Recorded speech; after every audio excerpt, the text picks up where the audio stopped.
ओम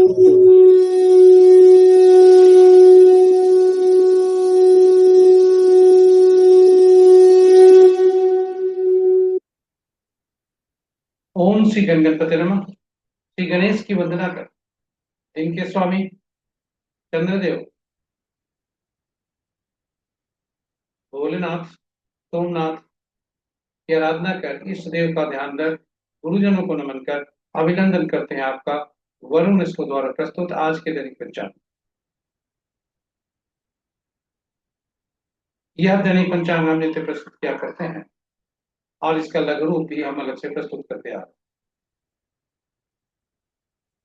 इस प्रस्तुति में डेटा जो भी प्रयुक्त होते हैं दृक पंचांग से लिए जाते हैं। छवि तथा ध्वनि तथा एक्सरसाइज के लिए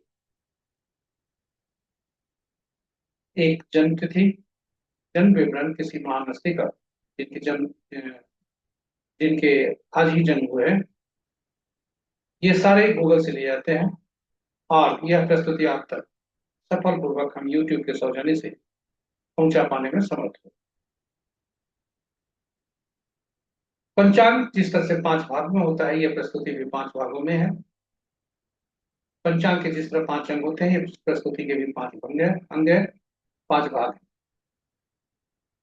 पहला भाग पंचांग मुहूर्त और ग्रहों के गोचर से संबंध रखता है और यह इसके पहले भाग, इसी भाग से पंचांग और मुहूर्त को लेकर हम लघु रूप अलग से प्रस्तुत करते रह रहे हैं, क्योंकि आपके सुझाव के अनुरूप। दूसरा भाग नक्षत्र के अनुसार है। जन्म नक्षत्र में चंद्रमा यानी जन्म कुंडली में चंद्रमा जिस नक्षत्र में स्थायी रूप से है और आज जिस नक्षत्र में भ्रमण कर रहे हैं, उसके अनुसार आज कैसा फल होने के संकेत है। यह मूलतः इसे तारा बलम कहते हैं, जो कि मूलतः नौ तारा चक्र पद्धति पर आधारित है और नौ तारा चक्र पद्धति जीवन भर के लिए ग्रहों के बारे में बताता है।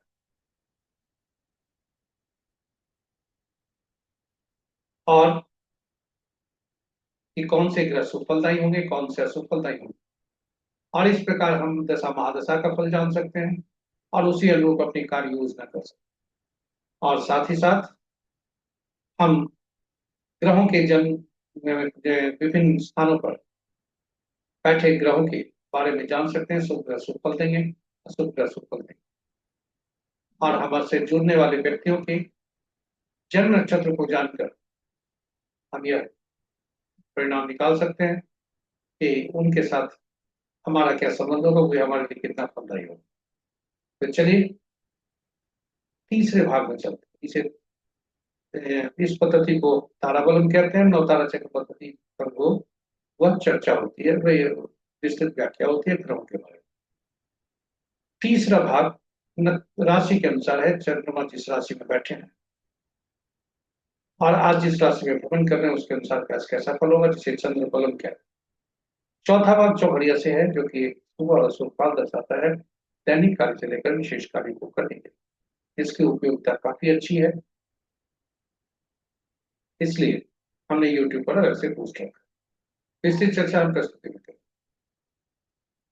पांचवा और अंतिम भाग अंकों के अंक में हम जन्म लेकर अंकों के पीछे हम भाग कर अंकों को ये हम लाभान्वित कर अंक हमारे पीछे भी भागते हैं और इस प्रकार अंकों की ऊर्जा प्राप्त कर हम अपने जीवन में सुखता पा सकते हैं। तो अंकों को पहचानना जरूरी है और यही उसी उद्देश्य से अंकों के बारे में संक्षिप्त व्याख्या ज्ञानवर्धन हेतु आपके लिए यह 2 भागों में प्रस्तुत है। और थोड़ी चर्चा आज के जो तिथि है उसके अनुसार अंक आज क्या कह रहे हैं। विभिन्न तिथि में जन्मे किसी भी माह के विभिन्न तिथि में जन्मे जाते हैं, तो उस पर भी पर चर्चा थोड़ी सी, और इस प्रकार हम प्रस्तुति को उपयोगी बनाते हुए यहाँ पर विश्राम लेंगे। यह हमारा अंतिम भाग प्रस्तुत। तो हर भाग आपके लिए ज्ञानवर्धक और उपयोगी रहने वाला है, इसलिए कहीं जाइएगा नहीं, हमारे साथ बने रहिएगा ताकि हर प्रस्तुति आपके लिए जो करने जा रहे हैं वह उसका लाभ आप उठा सकते। संक्षेप में यदि हम कहें पंचांग के बारे में, तो पंचांग मूलतः शुभ और अशुभ मुहूर्त जानने का माध्यम है। परंतु पंचांग वास्तव में इसे कहीं बढ़कर है। पंचांग केवल शुभ मुहूर्त जानने का माध्यम नहीं, यह व्यक्ति के निर्णय क्षमता को सुदृढ़ करता है, आत्मबल बढ़ाता है। पंचांग प्रकृति और ब्रह्मांड की ऊर्जा के साथ संतुलन स्थापित करने में सहायक होता है, जिसके फलस्वरूप हम सबके जीवन में शांति, समृद्धि और सकारात्मकता का सकता है। अतः पंचांग का अनुसरण करके हम अपने जीवन को अधिक सफल और समृद्ध बना सकते हैं। तो चलिए आइए पंचांग की भूमिका को देखते हुए जीवन में हम सब पंचांग का अनुसरण करके अपने जीवन में शांति, समृद्धि और सकारात्मकता का संचार सुनिश्चित करते हुए जीवन को अधिक सफल और समृद्ध। साथ ही साथ प्रस्तुति को साझा करें अपने मित्रों, परिजनों तथा शुभेच्छुओं के संग, ताकि वे भी पंचांग का अनुसरण करके अपने जीवन को में शांति, समृद्धि और सकारात्मकता का संचार सुनिश्चित करते हुए अपने जीवन को अधिक सफल और समृद्ध बना सके, और हम सब उनके इस प्रयास में एक माध्यम बनकर होने के बाद। तो चलिए पंचांग के पहले भाग में, जय श्री राम।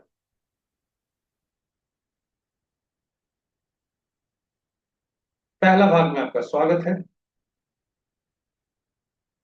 आज का दिनांक 13 अक्टूबर 2025, माह कार्तिक, पक्ष कृष्ण, शाखा संवत 1947 विश्व विक्रम संवत 2082 कलायुक्त और कलयुग को पहुंच जाए 126। आज का सूर्योदय 5:47 पर, सूर्यास्त 5:24 पर, sunrise at 5:47 AM, sunset at 5:24 PM। आज का दिशा शोर पूर्व है, फिर भी इस दिशा में यात्रा करने को बाध्यता हुई तो आईना देखकर या दूध का सेवन कर यात्रा में सुनता।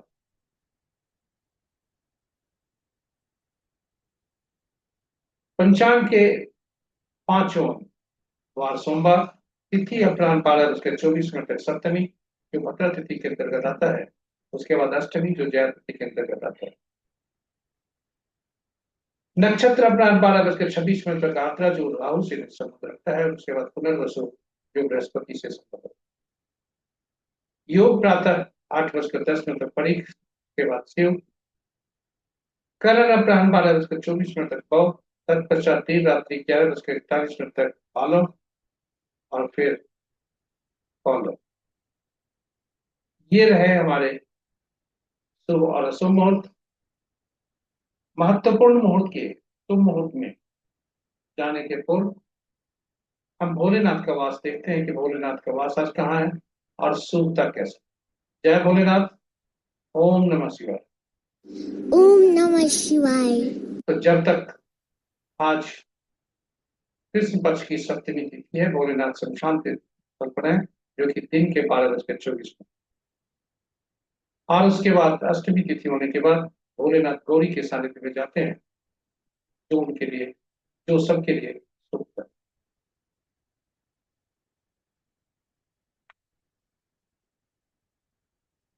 इस प्रकार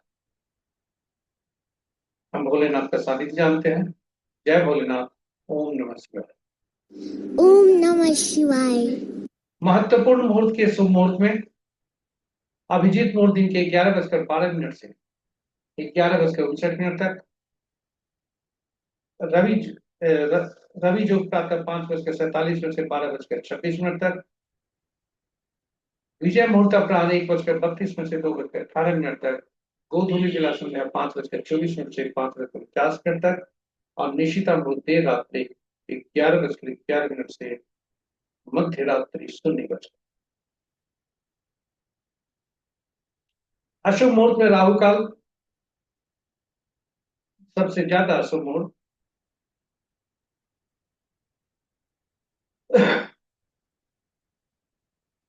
राहु काल प्रातः 7:14 से प्रातः 8:41 तक, गुलिक काल अपराह्न 1:03 से अपराह्न 2:30 तक, यमगंड दिन के 10:08 से दिन के 11:35 तक, और वर्ज मुहूर्त देर रात्रि 0:10 से देर रात्रि के 1:44। तो चलते हैं, ये रहे हमारे शुभ और अशुभ मुहूर्त। ग्रहों की आकाशीय स्थिति को आपको तरफ आपको ले चलते हैं, जो स्थानीय समय पटना के प्रातः 5 बजे। सूर्यदेव राशि परिवर्तन को सूर्यदेव बृहस्पति देव राशि परिवर्तन की तरफ बढ़ रहे हैं, और इस प्रकार वे वृद्धावस्था। शुक्रदेव राशि परिवर्तन कर चुके हैं और इसलिए बाल्यावस्था में है। और शनिदेव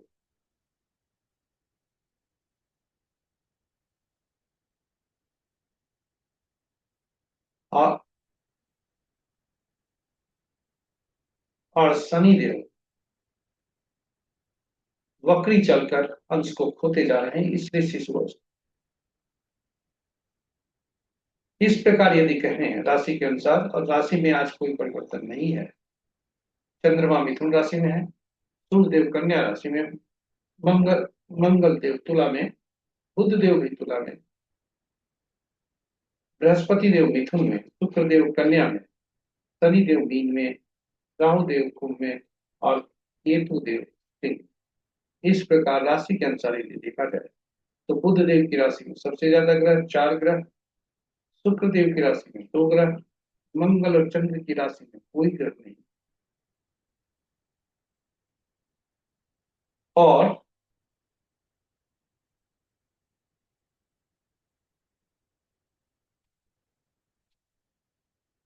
शेष ग्रहों की राशियों में एक एक ग्रह।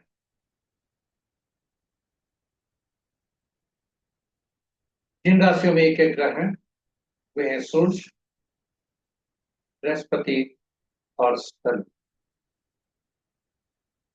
इस प्रकार मित्र राशि में 4 ग्रह, शत्रु राशि में 2 ग्रह, सम राशि में 3। नक्षत्र के अनुसार यदि देखें, हाँ यह बात हम भूल गए बताना कि शुक्र बुध की राशि में है और बुध शुक्र की राशि में है, इसलिए शुक्र और बुध आपस में राशि परिवर्तन कर रहे हैं। नक्षत्र के अनुसार यदि देखा जाए तो मित्र नक्षत्र में 1 ग्रह, शत्रु नक्षत्र में 3 ग्रह, सम नक्षत्र में 4 ग्रह, और अपने ही नक्षत्र में बृहस्पति देव 4 ग्रह।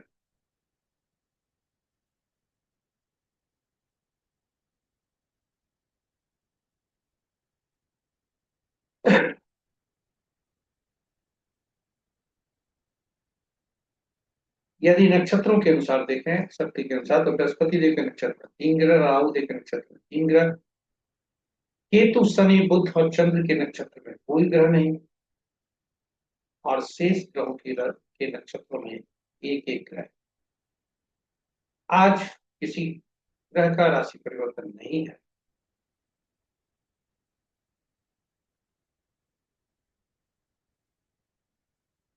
ये हमारी आज की प्रस्तुति यहाँ पर समाप्त हो।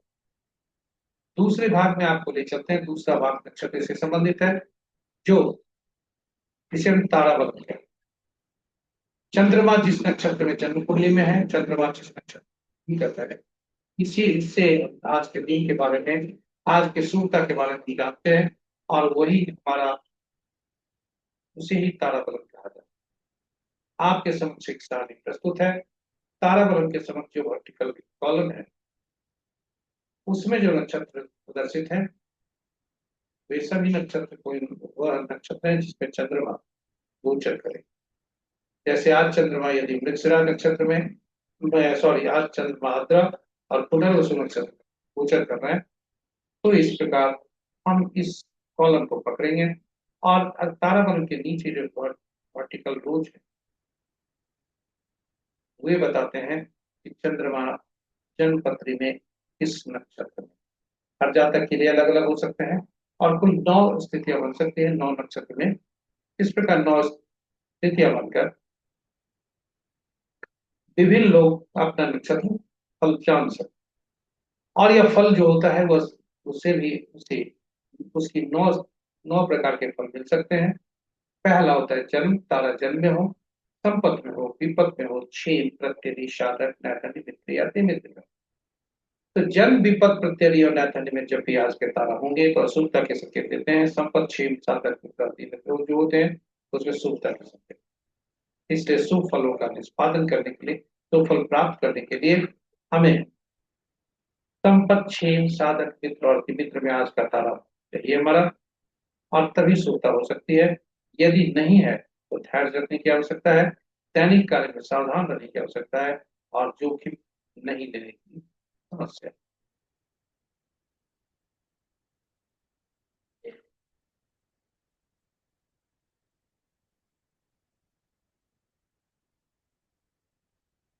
और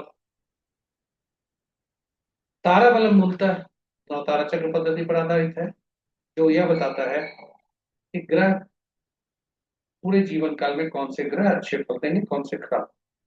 और यह नवतारा चक्र पद्धति मूलतः इस सिद्धांत पर काम करता है कि चंद्रमा, सॉरी, ग्रह के अपने मन, ग्रहों के अपने मन जो होते हैं वे नक्षत्र होते हैं, और नक्षत्र के अनुसार ही ग्रह फल देते हैं। अब समस्या उठती है कौन से नक्षत्र किस ग्रह के फल देंगे। तो यह तो पूर्व से निर्धारित है, फिर एक्सरसाइज कैसे हुई आपको स्मरण नहीं करने हेतु हम अपनी आगे की प्रस्तुति में वो चर्चा करें। कुल 27 नक्षत्र होते हैं। उन 27 नक्षत्रों को 9 भागों में बांटकर एक 3 श्रेणियां में रखी गई। पहला में 9, 1 से 9 नक्षत्र, दूसरा में 10वां से 18वां, तीसरा से में 19वां से 27। और इस प्रकार नक्षत्रों का समूह बनाकर ग्रहों को महादशा के क्रम में रखा गया। केतु पहला ग्रह, शुक्र दूसरा, शनि तीसरा, चंद्रमा चौथा, मंगल पांचवा, राहु छठा, बृहस्पति सातवां, शनि आठवां और बुध नौवां।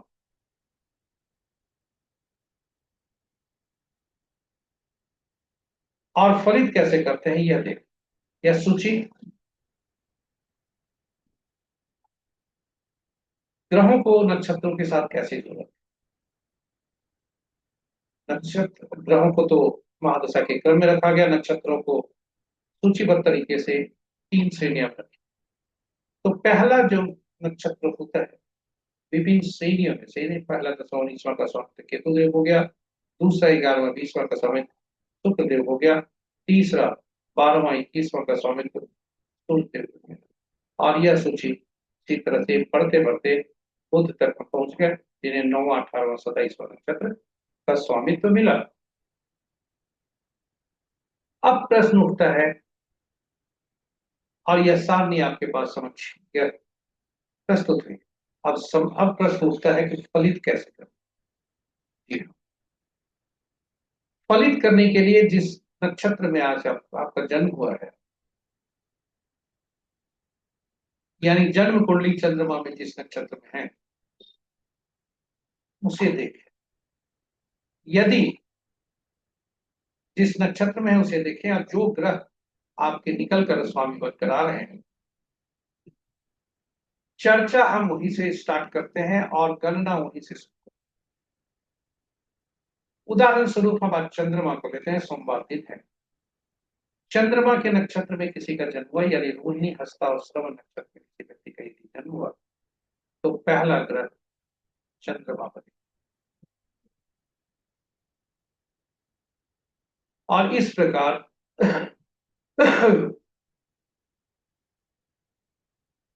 इस प्रकार दूसरा ग्रह मंगल बनेंगे, तीसरा राहु, चौथा बृहस्पति, पांचवा शनि, छठा बुध, सातवां केतु, आठवां शुक्र और नौवां सूर्य।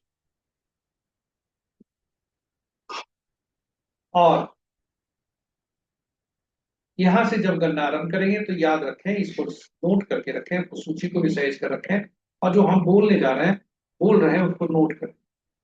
पहला ग्रह, उदाहरण स्वरूप पहला ग्रह जिस जन्म पत्रिका में चंद्रमा जिस नक्षत्र में है वही पहला ग्रह होते हैं, उनके स्वामी। यानी किसी का जन्म रोहिणी, हस्ता या श्रवण में हुआ है तो उसके पहला ग्रह चंद्रमा बनेंगे, क्योंकि स्वामी हुई। और दूसरा ग्रह मंगल, तीसरा राहु, चौथा बृहस्पति, पांचवा शनि, छठा बुध, सातवां केतु, आठवां शुक्र, नौवां सूर्य बनेंगे। और इस प्रकार हम जो है सूचीबद्ध करने के बाद पहला ग्रह जो चंद्रमा होता है वो मिश्रित फल देता है, और दूसरा दूसरा चौथा, छठा, आठवां और नौवां ग्रह ये शुभ फलदायी होता है। और पहला, तीसरा, पांचवा और सातवां, ये जो ग्रह होते हैं ये पीड़ादायक होते हैं और दुख फल प्रदर्शित बताते हैं। और इस प्रकार यदि इस चंद्रमा में जन्म जातक के लिए हम देखें तो पहला ग्रह चंद्रमा, दूसरा राहु, तीसरा पहला चंद्रमा, तीसरा राहु, पांचवा शनि और सातवां केतु, ये सभी ग्रह अशुभ फलदायी होते हैं। दूसरा ग्रह मंगल, चौथा बृहस्पति, छठा बुध, सातवां, आठवां शुक्र, नौवां सूर्य, ये सभी शुभ फलदायी होते हैं और इस प्रकार हम शुभता प्राप्त करते हैं। अब ग्रहों के अनुसार यदि हम देखें नवतारा चक्र पद्धति के अनुसार हमें यह पता चल गया कि कौन से चंद्रमा में जन्मे जातक के लिए कौन कौन से ग्रह शुभ होंगे और कौन कौन से ग्रह अशुभ। और यह जब हम जान गए तो दशा महादशा का फल कैसा होगा यह भी हम जान सकते हैं। और साथ ही साथ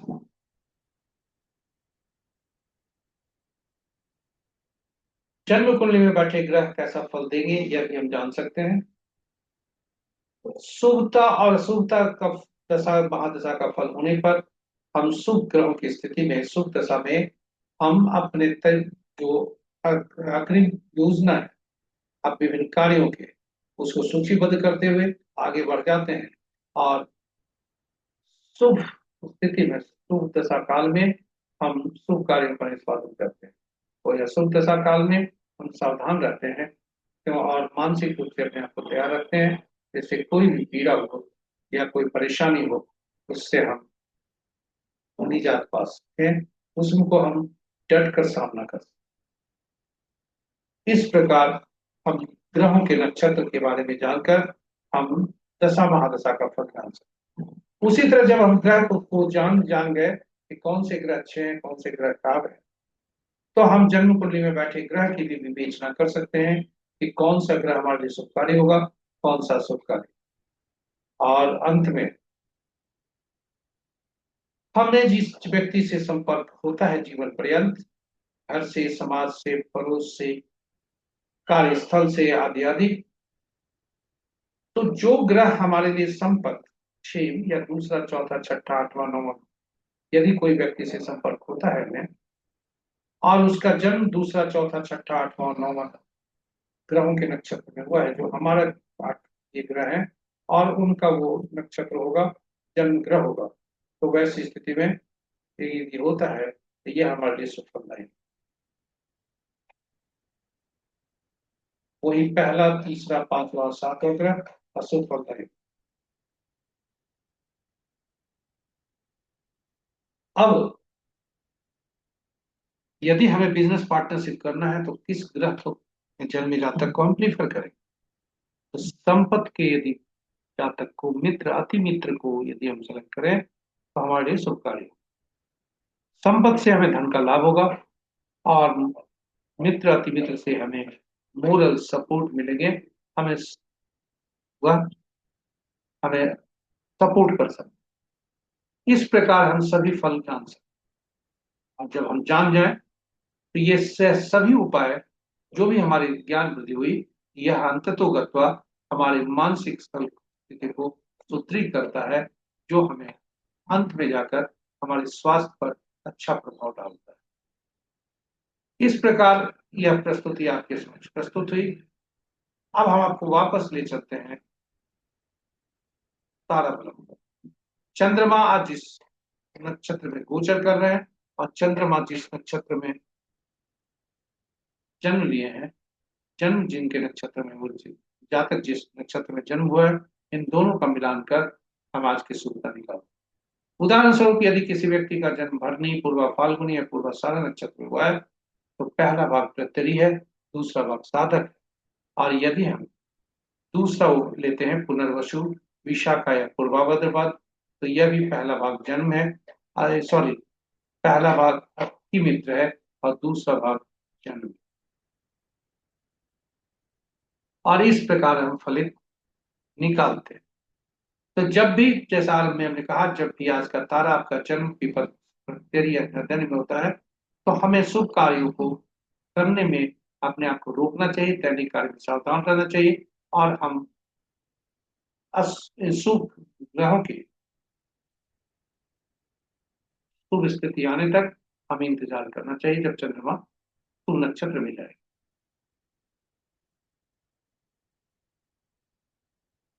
यानी एक नक्षत्र में जन्मे जातक के लिए आज का दिन शुभ हो सकता है, दूसरे के लिए अशुभ। एक नक्षत्र में जन्मे जातक के लिए आज का दिन शुभ हो सकता है, दूसरे नक्षत्र में जन्मे जातक के लिए अशुभ भी हो सकता है। उपाय के तौर पर हर कोई ये चाहता है कि उपाय हो जाए ताकि हमारी शुभता बनी रहे। जी नहीं, ये सभी अशुभ समय जो होते हैं वो धैर्य के लिए आता है, आपके के धैर्य की परीक्षा लेता है, इसलिए थोड़ा धैर्य जरूरी है, और अच्छे पल का इंतजार कर आप शुभता प्राप्त कर सकते। जानकारी के लिए है, जो जो उपाय की किताबों में लिखी है, हमने संकलित किया है, तो वैसी स्थिति में उपाय अपुष्ट है, फिर भी आप अगर करना चाहें तो जोखिम न लें, क्योंकि ये इसकी जो सूची है यह केवल जानकारी हेतु है, उपयोग करने के लिए नहीं। तारा बलन में आज का का दिन जो होता है, तो पीला कद्दू पत्ते वाली की सब्जी की दान जो लिखा है किताबों में, विपत में गुड़ का दान, प्रत्यरि में नमक का दान, और नैधन्य हुआ आज का मुहूर्त तो वो त्याग जाए। फिर भी बाधक मजबूरी हुई तो तिल सहित सोने का। इस प्रकार नैधान्य तक में हमने आपके पास प्रस्तुति रखी, उपयोग न करें यही सलाह दी जाती है, ताकि आपके कार्यों में शुद्धता बनी रहे और जोखिम न ले। तो चलिए अब तीसरे भाग में आपको ले चलते हैं। तीसरा भाग, आज चंद्रमा जिस राशि में गोचर कर रहा है उससे संबंध रखता है। तो आज चंद्रमा मिथुन राशि में गोचर कर रहे हैं, और इनका कुल आज गोचर का अलग अलग समय है। इसे हम चंद्र बलम कहते हैं। तो आज का चंद्र बलम क्या कहता है विभिन्न राशियों में जन्मे जातकों के लिए? तो आज का चंद्र बलम कह रहा है कि मेष, मिथुन, सिंह, कन्या, धनु, मकर राशि में जो जन्मे जातक के लिए शुभता के शेष ग्रहों के जातक थोड़ा शेष ग्रहों राशियों के जातक आज थोड़ा सावधान रहें, ज्यादा जोखिम न लें।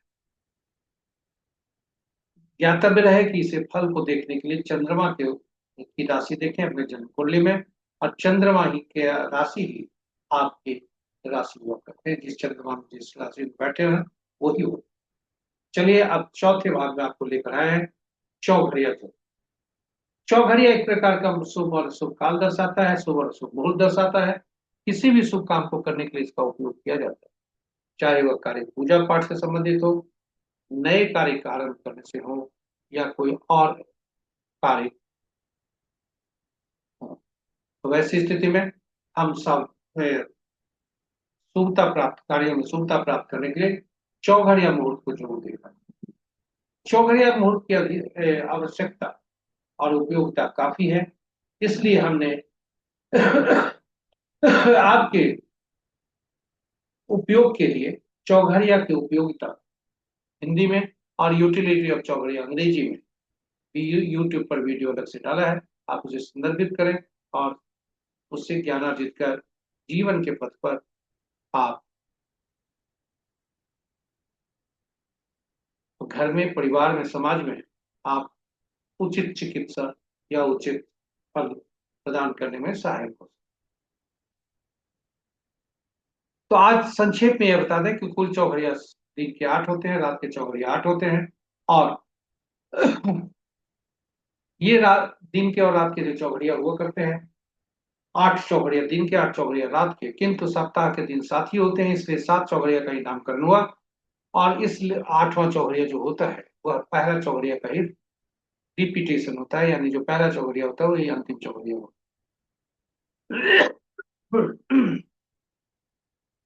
इस प्रकार सभी चौघड़िया का संबंध साप्ताहिक दिनों से, और साप्ताहिक दिनों का संबंध हम पहले से जानते हैं कि अलग अलग दिनों के अलग अलग शासक ग्रह होते हैं। तो चौघड़िया का संबंध विभिन्न ग्रहों से, और ये विभिन्न ग्रह विशेष कार्य के लिए उपयोगी होते हैं, विशेष प्रयोजन के लिए उपयुक्त होते हैं और कुछ विशेष कार्यों के लिए तो फलदायी होते हैं। इसलिए हम चौघड़िया की उपयोगिता, यूटिलिटी और चौघड़िया हमने डाला है, आप जरूर देखें और इस आप खुद भी आकलन करें कि आप योजनाबद्ध तरीके से यदि चलते हैं कि कौन से कार्य करने हैं तो ये आपके लिए ज्यादा फलदायी हो सकता है। दूसरा,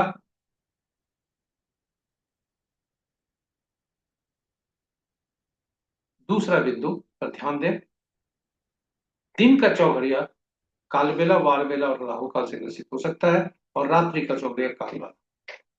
अनुभव के आधार पर, अपने रिसर्च के आधार पर हम यह आपको बताते हुए हमें खुशी हो रही है कि दिन का चौघड़िया जो हुआ करता है दिन सूर्य का होता है।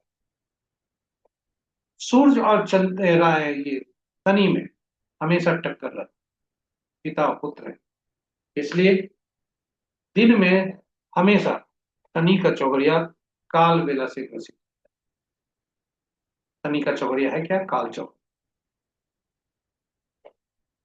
और रात रात्रि का चौघड़िया रात्रि चंद्रमा का होता है और बुध और चंद्रमा में आपस में वैमनस्यता रहती है, इसलिए बुध का चौघड़िया काल रात्रि से ग्रसित हमेशा। तो चलिए आज का चौघड़िया देखें। आज का चौघड़िया अमृत चौघड़िया से दिन आरंभ, अमृत चौघड़िया से दिन समाप्त। और काल चौघड़िया जो है, जो 7:14 से 8:41 तक है, वह काल बेला से भी ग्रसित है और राहु काल से। वहीं लाभ चौघड़िया जो अपराह्न 2:30 से 3:57 तक है, वह वार बेला से। लाभ चौघड़िया रात्रि का काल रात्रि से ग्रसित है, जो हमने आपको बताया। तो ये रहे हमारे चौथे भाग के प्रश्न। पांचवा भाग अंक ज्योतिष से संबंधित। अंक ज्योतिष अंकों की दुनिया में हम आपको लेकर आए हैं, क्योंकि अंक हमारे लिए जीवन में अहम भूमिका अदा करता है और इस पर कोई भी परिचय देना, क्योंकि हमारा में परिचय दे चुके हैं और उसका पुनरावृत्ति करना और उस चर्चे को बहुत ज्यादा बढ़ाना अच्छा युक्ति संगत नहीं है। अनावश्यक वीडियो लंबा होता है। संक्षेप में बताते चले कि 1 से 9 तक जो होते हैं अंक, एकल अंक, यही अंक ज्योतिष में काम करते हैं।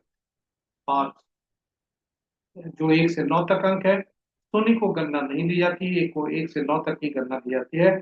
और 1 से 9 तक अंक के मध्य देखें, पांचवा अंक है, जो कि अपने से पहले आने वाले अंक और बाद के आने वाले अंकों के साथ तालमेल बनाता है, उसको संतुलित रखता है।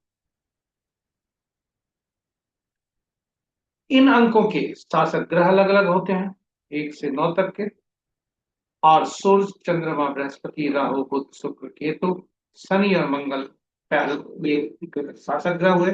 और इन ग्रहों को अंकों की दुनिया में विशेष नाम से उनके उनकी उपयोगिता के अनुसार हम जानते हैं। एक को राजा से या सरकार से, दो को रानी से या डिप्लोमेटिक पर्सन से, पार्टनर से, तीसरा को गुरु या सलाहकार लोगों से, चौथा को शरारती तत्वों से, नियम तोड़ने वाले व्यक्तियों से, पांचवा राजकुमार से, छठा को मंत्री या सुख सुविधा देने वाले व्यक्तियों से, सात को धर्मगुरु जो धर्म गुरु का काम करते हैं, साथ ही साथ ऐसे लोग जिन्हें इंट्यूटिव पावर होते हैं, जो जिन्हें यूनिवर्स से कुछ शक्ति प्राप्त होती है, और वे होते हैं तिथि। ऐसे तिथि को पहचाने जो अशुभकारी हो सकते हैं और शुभकारी। तो ये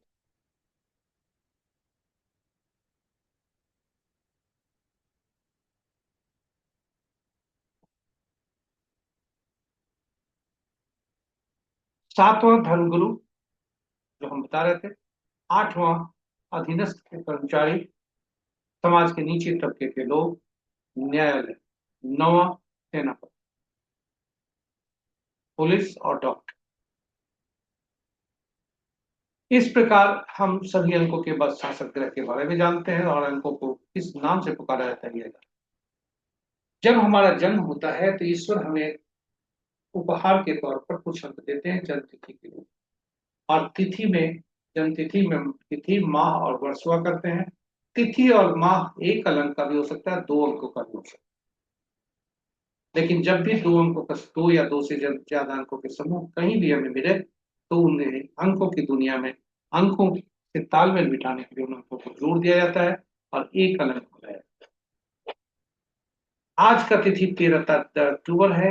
आज उनके लिए खास है जिनका जन्म तिथि 13 अक्टूबर 1993, किसी का जन्म तिथि है, हम वहीं से आज गणना का एक्सरसाइज कर। 13 का योग, जन्म तिथि का योग 13, 13 का योग 4 होता है। इसे मूलांक कहते हैं, जो ड्राइवर होता है।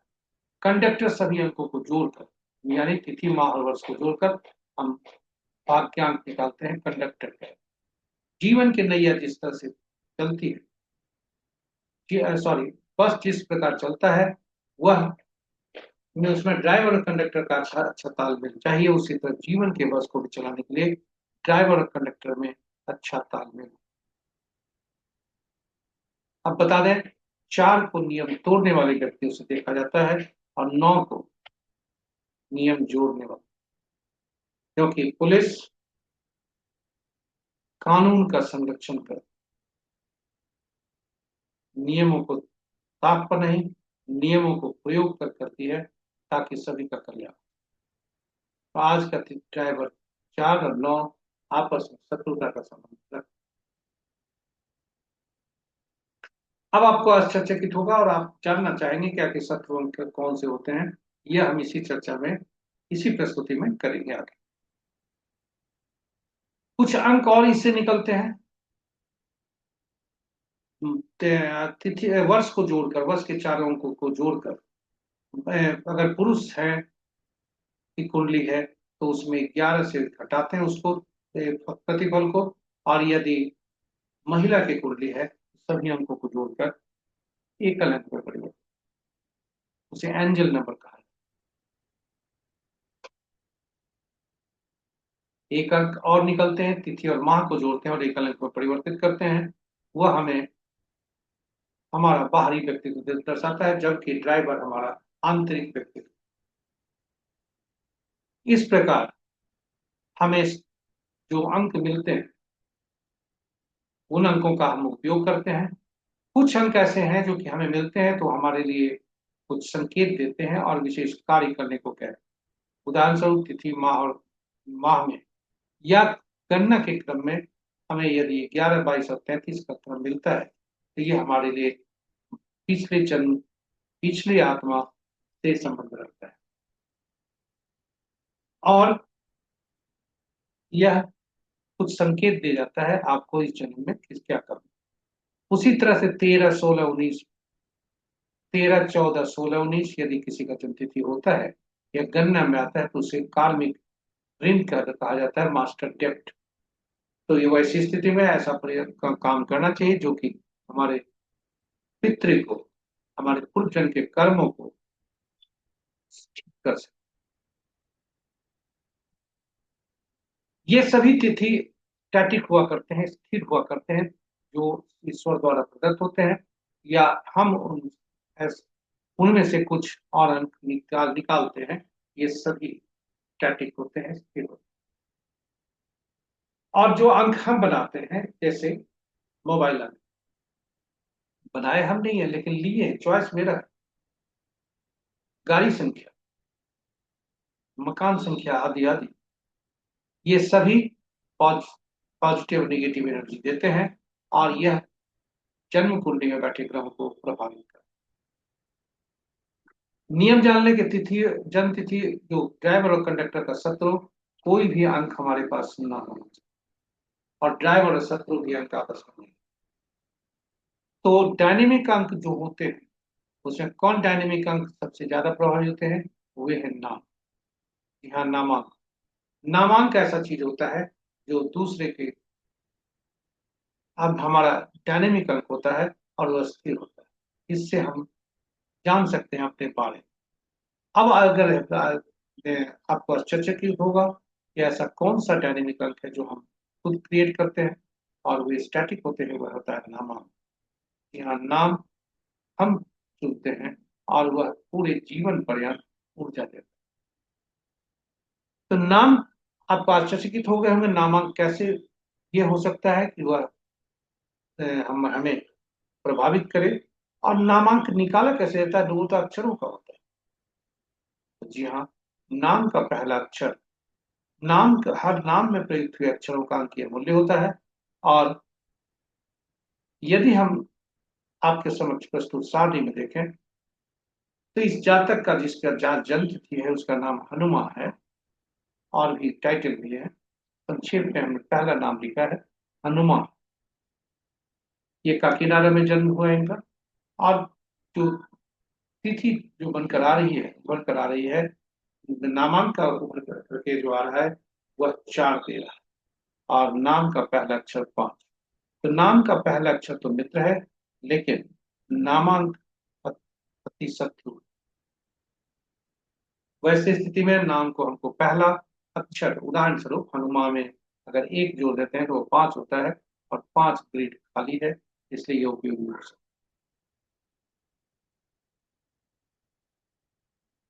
तो ये, और इस प्रकार हम इसका उपयोग करते हैं विभिन्न स्थितियों।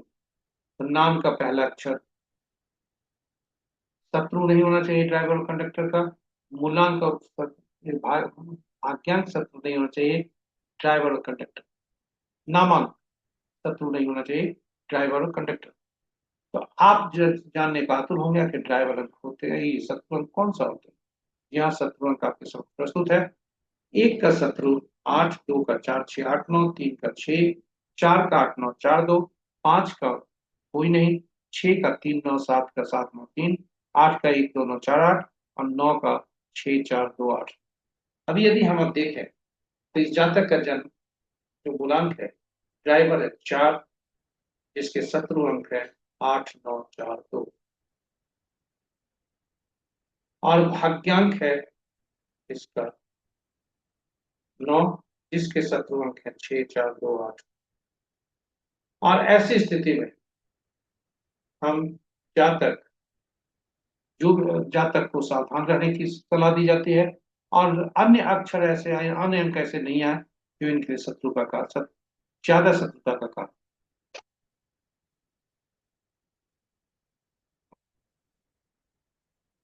यदि इस सारणी को देखें तो कुछ अंक ऐसे भी हैं जो अपने के ही शत्रु हैं, जैसे 4, 7, 8 और 9। ये अपने ही शत्रु हैं। इसलिए इन अंकों का पुनरावृत्ति होना, रिपीट होना उचित नहीं। जातक का जो वर्तमान वर्ष है वह 33वां है, 32वां वर्ष पार प्राप्त कर चुके हैं, पास कर चुके हैं।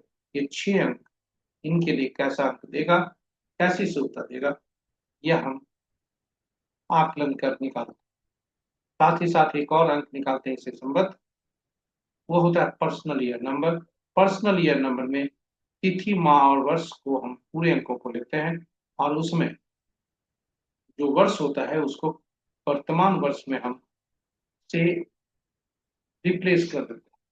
तो यदि पर्सनल ईयर आज कहा जाए जाता का 13/10/1993 होता है, और सभी अंक 13/10/2025 होता है। और यदि सही अंकों को जोड़ दिया जाए तो 3, 4, 1, 5 और 9, 14, 4, 1, 5 होता है, जो कि शुभकारी होता है। तो वर्ष 2025 और रनिंग 33वां एज उम्र, यह जातक के लिए शुभकारी होता है। इन्हीं शब्दों के साथ हम प्रस्तुति को आगे बढ़ाते हैं। अंक ज्योतिष के अनुसार अंक आज के विभिन्न तिथि को जन्मे जातक के लिए आज के अंक कैसा हो। तो आज का अंक 13/10/1993,